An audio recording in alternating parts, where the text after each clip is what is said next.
Few days back ticket ప్రైజులు limits దాటుతున్నాయని చెప్పి ఒక వీడియో చేశాం కదా. ఆ వీడియోలోని ఒక పాయింట్ మెన్షన్ చేశాను. జనాలు థియేటర్స్ కి రావటం తగ్గించేయడానికి one of the main reason OTT platforms అని. అండ్ ఆ ఓటీటీకి అలవాటు పడడానికి కారణం కూడా మన ప్రొడ్యూసర్సే అని. వీడియో లెంత్ మరీ ఎక్కువ అవుతుంది అని పూర్తిగా మాట్లాడలేకపోయానప్పుడు సో ఈ ఓటీటీ వల్ల థియేటర్స్ కి కలుగుతున్న నష్టం గురించి ఈ వీడియోలో క్లియర్ గా మాట్లాడేసుకుందాం. వీడియో ఎండ్ వరకు తప్పకుండా చూసి మీ ఒపీనియన్ ని కూడా కామెంట్స్ లో చెప్పండి. One more thing, ticket prices కి రిలేటెడ్ వీడియో మీరింకా చూడలేదంటే లింక్ ఎండ్ క్రెడిట్స్ లోని అలాగే కామెంట్స్ లోని పిన్ చేసి పెడతాము.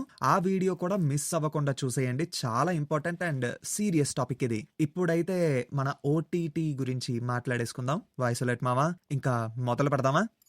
Audio Jungle. హాయ్, హలో, నమస్తే and welcome to news 3 people.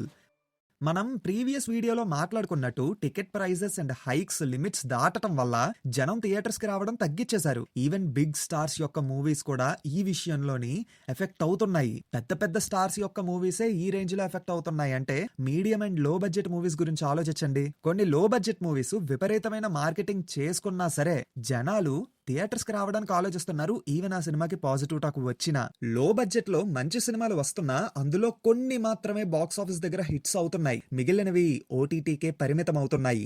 ఇంకా బిగ్ స్టార్స్ యొక్క మూవీస్ కానీ మీడియం రేంజ్ మూవీస్ కానీ చూసుకుంటే మీకు ఒక క్వశ్చన్ అడుగుతున్నాను. ఈ 2025 లోని బ్లాక్ బస్టర్ లాంగ్ రన్ ఉన్న బిగ్ స్టార్ మూవీ ఏంటో చెప్పండి. ఆలోచించి టైం వేస్ట్, ఎందుకంటే అక్కడ ఏం లేదు. ఈవెన్ మీడియం బడ్జెట్ మూవీస్ నే తీసుకున్నా సరే అక్కడ ఒకే ఒక్క సినిమా కనిపిస్తుంది. అది కూడా ఎప్పుడో 2025 లో వచ్చినటువంటి సంక్రాంతికి వస్తున్న మూవీ అంతే. మిగిలిన big and medium range movies కి లాంగ్ రన్ అట్టట్ట మాత్రమే ఉన్నది. కొన్ని మూవీస్ అయితే డే 1 కే అటకెక్కేసాయి. ఒకప్పుడు మూవీస్ కి లాంగ్ రన్ ఇంత దారుణంగా అయితే ఉండేది కాదు, ముఖ్యంగా కోవిడ్ కి ముందు. కానీ కోవిడ్ తర్వాతే ఇది ఎఫెక్ట్ అయ్యింది. దానికి మెయిన్ రీజన్ ఓటీటీ. కోవిడ్ కి ముందు జనం ఓటీటీ ప్లాట్ఫామ్స్ కి అలవాటు పడలేదు. ఓటీటీ రిలీజ్ కూడా కొంచెం లేట్ గానే ఉండేది. ఈవెన్ టికెట్ హైక్స్ కూడా అన్ని మూవీస్ కి అని కాకుండా ఓన్లీ హైక్ అవసరం ఉన్న బిగ్ బడ్జెట్ మూవీస్ కి మాత్రమే ఇచ్చేవారు. So medium budget movies and చిన్న బడ్జెట్ మూవీస్ కి డీసెంట్ టాక్ వచ్చినా చాలా మంచి రెస్పాన్స్ ఉండేది. అదే బ్లాక్ బస్టర్ టాక్ వస్తే లాంగ్ రన్ సాలిడ్ గా ఉంటుంది. కానీ కోవిడ్ తర్వాత కథ మొత్తం అడ్డం తిరిగింది. ఈ కోవిడ్ వల్ల ఎంటర్టైన్మెంట్ అనేది లేక జనం ఓటీటీకి అలవాటు పడడం మొదలు పెట్టారు. ఇంకా ఇదే అదునుగా తీసుకున్న ఓటీటీ ప్లాట్ఫామ్స్ నెమ్మదిగా ఇండస్ట్రీకి ఒక భూతంగా మారుతూ వచ్చింది. ఈ విషయం మూవీస్ ప్రొడ్యూస్ చేస్తున్న ప్రొడ్యూసర్స్ కి కూడా తెలుసు. కానీ వాళ్ళు ఆల్రెడీ ఆ ఊబిలో ఇరుక్కుపోయారు. బయటకొచ్చే అవకాశం ఉన్నా సరే బిజినెస్ అనే బంధంతో ఉండడం వల్ల బయటికి రావట్లేదు. నేను ప్రీవియస్ వీడియోలోని ఒక మాట చెప్పాను, మీకు గుర్తున్నట్టయితే. Cinema is a form of art, కానీ దాంతో బిజినెస్ చేస్తున్నారు. సరే, బోత్ ఆర్ట్ అండ్ బిజినెస్ ని బ్యాలెన్స్ చేస్తున్నారా అంటే లేదు. కేవలం బిజినెస్ మైండ్తో మాత్రమే ఆలోచించి థియేటర్స్ కి మోసం చేస్తున్నారు. అందుకే సింగిల్ స్క్రీన్స్ ఎక్కువగా ఉండే మన తెలుగు స్టేట్స్ లో కూడా అవి తగ్గుతూ వస్తున్నాయి. ముఖ్యంగా అలా తగ్గడానికి కారణం కోవిడ్ రావటం, జనం ఓటీటీకి అలవాటు పడ్డం. అంతా ఓకే కానీ మామ, ఓటీటీ అనే ఊబిలో ప్రొడ్యూసర్స్ చిక్కుకున్నారు అని అంటున్నావు కదా, అదేంటి అర్థం కాలేదు అని అనుకుంటున్నారా? రీసెంట్ గా మన తెలుగు నుంచి వచ్చిన ఒక బిగ్ స్టార్ మూవీ యొక్క థియేట్రికల్ రిలీజ్ డేట్ ని, మీడియం బడ్జెట్ మూవీ యొక్క థియేట్రికల్ రిలీజ్ డేట్ ని ఓటీటీ ప్లాట్ఫామ్స్ ఫిక్స్ చేశాయి. ఒక సినిమా మీద హక్కు ఆ సినిమాని ప్రొడ్యూస్ చేస్తున్న ప్రొడ్యూసర్ చేతుల్లో ఉండాలి, కానీ ఓటీటీ వాళ్ళ చేతుల్లో ఎందుకు ఉండాలి చెప్పండి?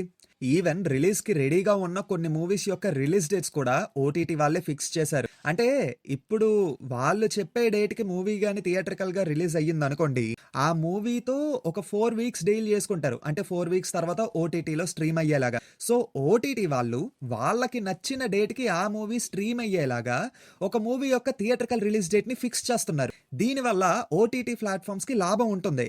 కానీ థియేట్రికల్ రిలీజ్ పొజిషన్ ఏంటి? వాళ్ళు చెప్పిన రిలీజ్ డేట్ ని కన్సిడర్ చేసుకొని మంచి రిలీజ్ డేట్ ని వదులుకొని ఒక నాన్ సీజన్ లోని ఒక మూవీ రిలీజ్ అయితే దానివల్ల ఆ మూవీ యొక్క పొటెన్షియల్ కంటే తక్కువగానే ఆ మూవీ బాక్స్ ఆఫీస్ దగ్గర పర్ఫామ్ చేస్తే లాసే కదా. ఇక్కడ మేకర్స్ చేస్తున్న అతి పెద్ద తప్పేటంటే వాళ్ళ సినిమాని ఓటీటీ వాళ్ళకి ముందుగానే అమ్మేయడం. కొన్ని మూవీస్ విషయంలో అయితే మరీ దారుణం. సినిమా అనౌన్స్‌మెంట్ అవ్వగానే భారీ రేట్స్‌ని ఆఫర్ చేస్తున్నాయి ఓటీటీ ప్లాట్‌ఫార్మ్స్. రిలీజ్‌కి ముందే అంతటి హై రేట్స్‌తోని మూవీస్ సేల్ అవ్వడం ప్రొడ్యూసర్స్ కూడా ఓటీటీ వాళ్ళకి అమ్మేస్తున్నారు. కొన్ని మూవీస్ విషయంలో అయితే ఆల్మోస్ట్ బడ్జెట్ రికవర్ అయిపోతుంది ఈ ఓటీటీ డీల్స్ వల్ల. సో ఈ లెక్కను చూసుకుంటే కొద్ది వరకు ప్రొడ్యూసర్ సేవ్ అవుతున్నారు కదా! అందుకే మూవీస్‌ని ముందుగానే అమ్మేస్తున్నారు. అయితే ఈ ఓటీటీ డీల్ అనేది జరిగేటప్పుడు చేస్తున్న మిస్టేక్స్ ఏంటంటే 4 వీక్స్‌లోనే మూవీ ఓటీటీలోని పడేలాగా డీల్ మాట్లాడుకోవడం. యెస్, ఇక్కడే మిస్టేక్ జరుగుతుంది. అదేముంది మామ 4 వీక్స్ కాకుండా టైం ఇంకొంచెం పెంచితే సరిపోతుంది కదా! అని మీరు నేను సింపుల్‌గానే అనేస్తాం. కానీ ఇక్కడ విషయం ఏంటంటే చాలా చాలా చాలా లేట్ అయిపోయింది. మొదట్లోనే దీనికి అడ్డుకట్ట వేసుంటే బాగుండేది. కానీ చెయ్యలేదు. బట్ నార్త్‌లో మాత్రం ఈ ప్రాబ్లమ్‌ని ముందుగానే గ్రహించి దీనికి సాలిడ్ ఫుల్ స్టాప్ పెట్టేశారు.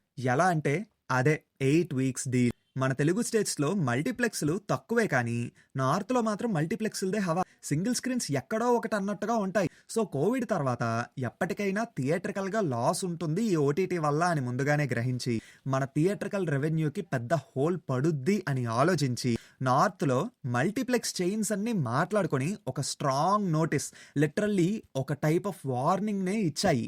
మీకు మల్టీప్లెక్స్‌లు కావాలి అంటే ఓటీటీ రిలీజ్‌కి, థియేట్రికల్ రిలీజ్‌కి మధ్య 8 వీక్స్ గ్యాప్ ఉండాలి. లేదంటే మల్టీప్లెక్స్ చైన్స్ నుంచి ఒక్కటంటే ఒక్క స్క్రీన్ కూడా రాదు.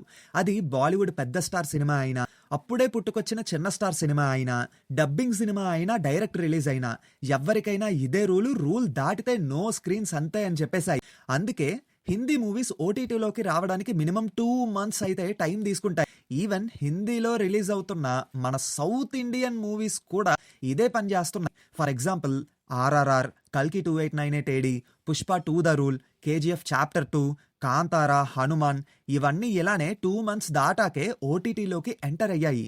కొన్ని మూవీస్ లైక్ దేవరా, కూలీ, మిరాయ్, సలార్ ఇవేంటంటే కేవలం హిందీ వర్షన్ని మాత్రమే 2 మంత్స్ లేట్గా రిలీజ్ చేసి మిగిలిన 4 లాంగ్వేజెస్ని 4 వీక్స్ తర్వాత ఓటీటీలో రిలీజ్ చేసేశారు. ముఖ్యంగా ఈ రీజన్ వల్లే పాన్ ఇండియా లెవెల్లోని రిలీజ్ అయిన చాలా మూవీస్ హిందీలో పర్ఫామ్ చెయ్యలేకపోతున్నాయి. అందులో Dasara, lucky Bhaskar, Leo, Jailer, OG ఇలా చాలా మూవీసే ఉన్నాయి. ఎందుకంటే ఇవి మొత్తం 5 లాంగ్వేజెస్ కలిపి 4 వీక్స్ డీల్ అయితే క్లోజ్ చేసుకున్నాయి. ఒకవేళ హిందీ వర్షన్ 8 వీక్స్ డీల్ జరుగుండుంటే వాటి బాక్స్ ఆఫీస్ నంబర్స్ వేరేలా ఉండుండేవేమో. అయినా ఇప్పుడు matter Hindi box office performance గురించి కాదు కాబట్టి, ఓటీటీ డీల్ గురించి కాబట్టి అక్కడికి వచ్చేద్దాం.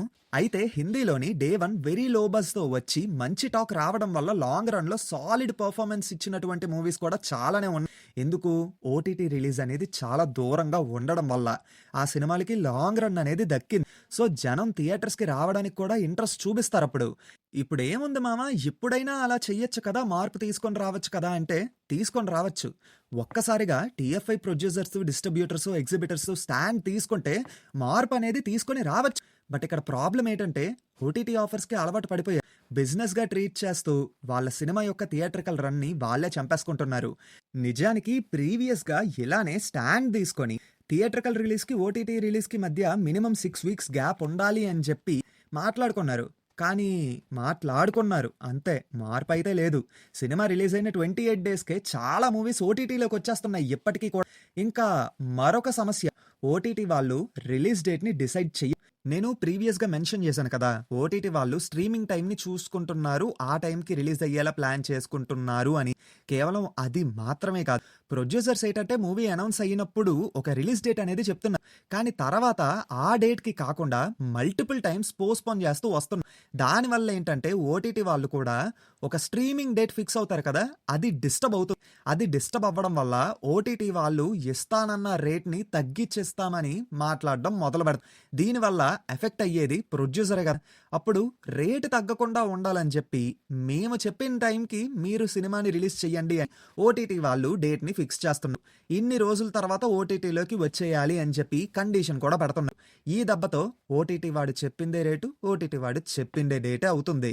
ప్రెజెంట్ అయితే అదే జరుగుతుంది. మరిప్పుడు దీనికి సొల్యూషనే లేదా అంటే ఉంది. నేను ఇందాక చెప్పినట్టు డిస్ట్రిబ్యూటర్స్ అండ్ ఎగ్జిబిటర్స్ స్టాండ్ తీసుకు మేము థియేటర్స్ ఇవ్వాలి అంటే, మీకు స్క్రీన్స్ కావాలి అంటే 8 వీక్స్ డీల్ తప్పనిసరి. లేదంటే థియేటర్స్ ఇవ్వము అని స్ట్రాంగ్‌గా ఉండి అలా అయితేనే చేంజ్ వచ్చే అవకాశం ఉంటుంది. దీనివల్ల ఓటీటీకే అంకితం అవుతున్నటువంటి మంచి సినిమాలకి కూడా థియేటర్స్‌లో మంచి రెస్పాన్స్ తీసుకొని వచ్చే ఛాన్స్ అయితే దొరుకుతుంది. లాంగ్ రన్ కూడా ఉంటుంది. బట్ ఇక్కడ కూడా ఇంకొక సమస్య. అదేంటంటే maximum of key distributors or producer. Dil Raju గారు, Mythri movie makers, Asian cinemas ఇలా పెద్ద డిస్ట్రిబ్యూటర్స్ అందరూ ప్రొడ్యూసర్. మరి మార్పు వస్తుందా అంటే డౌటే. నేనైతే చెప్పను. సినిమా బాగుండాలి, బాగుపడాలి అంటే మార్పు వస్తుంది. మాకు బిజినెస్సే ముఖ్యం అని ఉండిపోతే ఎంత పెద్ద సామ్రాజ్యానికైనా పతనం తప్పదు. ఇక్కడ అదే జరుగుద్ది. ఇంతెందుకండి, నెక్స్ట్ 5 ఇయర్స్లో టీఎఫ్ఐ దారుణమైన ప్రాబ్లమ్స్ ఫేస్ చేస్తుందని చెప్పి కీ ప్రొడ్యూసర్ అయినటువంటి దిల్ రాజు గారే ఒక ఇంటర్వ్యూలో అన్నారు. ఎక్కడా అర్థం చేసుకోవచ్చు, వాళ్ళకి ఎక్కడ ప్రాబ్లం ఉందో అనే విషయం తెలుసు. మరి మారతారా లేదా అనేది వాళ్ళ చేతుల్లోనే ఉంది. చూద్దాం చివరికి ఏమవుద్దో. మీరేమంటారు? మీ ఒపీనియన్ని తప్పకుండా కింద కామెంట్స్లో చెప్పండి. అండ్ ఇంతవరకు ఈ వీడియో చూసారంటే ఎంతో కొంతైనా నచ్చే ఉంటుంది అనుకుంటున్నాము. సో డెఫినెట్లీ వీడియోని లైక్ చేసి మీ ఫ్రెండ్స్ అండ్ ఫ్యామిలీ మెంబర్స్కి షేర్ చేసి మా ఛానల్ని సబ్స్క్రైబ్ చేసుకుంటారని కోరుకుంటున్నాం. మళ్ళీ కొత్త వీడియోతో మీ ముందుకు వచ్చేస్తాం. Until then take care and bye bye.